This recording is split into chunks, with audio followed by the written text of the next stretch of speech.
Hello and welcome back to Party Political Puffin Opinions. Something that I think you possibly will have seen in mainstream media, across the media in general, is employers are offering golden hellos to workers up to £10,000. I know, who'd have thought it? Who could believe it? Well, not me. There is nothing unusual with employers offering money or perks, shall we say, up front to entice employees that they need. It's as simple as that. If an employer has to meet either a contractual obligation or they have a chance of making even more money by the acquisition of a particular human being, they'll pay the paltry sum of £10,000 when they will be making hundreds of thousands of pounds, if not millions, because of the value that that individual will add. Or perhaps, as perhaps we'll see, they have no choice but to get that individual or those individuals. Anyway, what am I talking about? Let's have a look. Here's just one example of the mainstream media. This happens to be The Guardian. Employers offer golden hellos of up to £10,000 amid worker shortage. As it says here, employers are offering signing-on fees of up to £10,000 to tempt gold dust applicants, as more than 1.1 million jobs in the UK remain unfilled, with the pingdemic worsening a shortage of workers caused by Brexit and a lack of skills. Let's have a look at this Mirror article that breaks it down as to who's done what. Scottish care home operator HC1 is paying applicants on 2 registered night nurse roles £10,000 up front as private healthcare providers battle with a shortage of workers partly caused by EU citizens returning home. Okay, let's just bear that in mind. EU citizens returning home. Now, undoubtedly, the data supports this, and hardly surprising. It goes on to cite mental health group Elysium Healthcare is offering a welcome bonus of £5,000 for registered nurses, and the Priory group is also offering £5,000 for mental health nurses. Now, it's worth noting here that mental health nursing, or mental health care in general, is by far one of the most underfunded aspects of the National Health Service. Again, this requires its own video and we'll definitely get one. But of course, mental health can't be seen, and it only really warrants being paid for when it affects the proletariat turning up to create wealth for people that do absolutely fuck all. Then it's a problem. Up until then, can't be seen, doesn't matter. Besides, if you're rich and you have a mental health problem, well, that's eccentric and neither here nor there. They can afford to pay for private healthcare, so they don't really give two shits about the likes of us and the difficulties that we might face. The article goes on to say almost 5,000 vacancies across the UK currently offering signing-on bonuses for in-demand roles such as care workers, chefs and nursery staff. Now, these are the very same roles that we were standing outside applauding, principally the National Health Service, but any of the reporting, like look back over the last 9-10 months and you'll see people working in supermarkets are referred to as key workers because they are key workers. Without food, we die. So therefore, the people helping you get your food are key to your survival. Right. The article goes on to say, according to Adzuna, there were 1.1 million advertised job vacancies between July the 19th and the 25th, with logistics and hospitality among the worst hit sectors. Hang on a minute. The article and the headline, the clickbait, employers offering £10,000 welcome bonuses amid chronic shortage of skilled workers.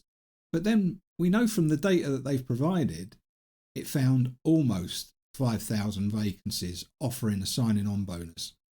Offering a signing on bonus, not £10,000. And that's neither here nor there. 5,000 vacancies of over 1 million. That's less than 0.5%. That's less than 0.5% of those jobs are being offered with some sort of signing on bonus, which of course aren't £10,000. Let's have a look at some realistic jobs. Aldi's career website states wages are between £14.15 and £15.34 per hour for day shifts, and £16.98 and £18.41 per hour for night shifts. Okay, so the £15 an hour, which I consider to be a real living wage, that gets you about 32k per year. £18 an hour for night shifts, that works out at about 37k a year. The median wage in the United Kingdom is £31,500 a year. So basically, Aldi, with its fantastic wages, plops you around the median wage. The sort of wage that is required to live a normal life, you're now being boosted to, purely and simply because you're a key worker. And of course, it has nothing to do with key workers and the labels associated with certain groups of people.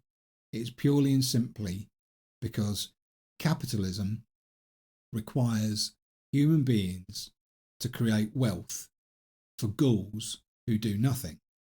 The other thing that I really should mention is when it talks about Aldi's career website, stating these wages are between this, that and the other, what it doesn't tell you is how many hours a week you'll be able to do.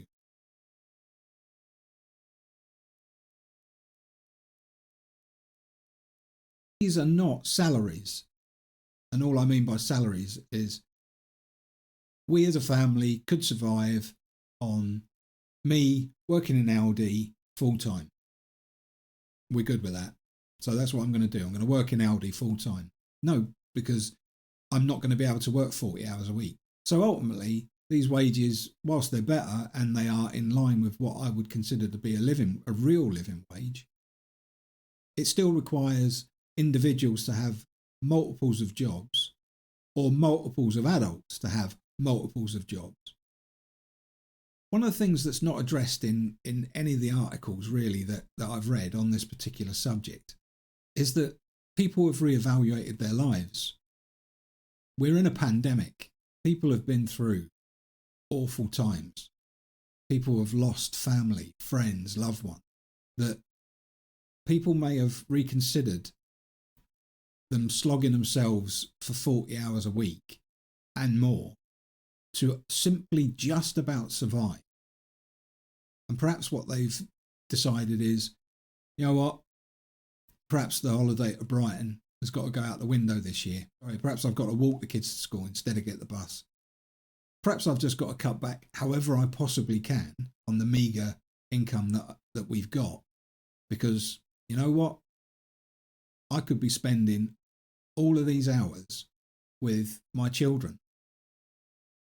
I could be spending all of these hours with my family. I could be pursuing some creative outlet that I have. I could be going back to school myself. I could be doing a whole host of other things other than making other people exceptionally rich. The media exploit this type of language. Employers offering £10,000 welcome bonuses amid chronic shortage of skilled workers. And then when you actually read the article, it's business as usual. Employers have a need. They don't actually explain what that need is. Hopefully I've laid out some of the possibilities for you. Either they can't meet their contracts or they want to get a new, better paying contract. So they need specific resources in place.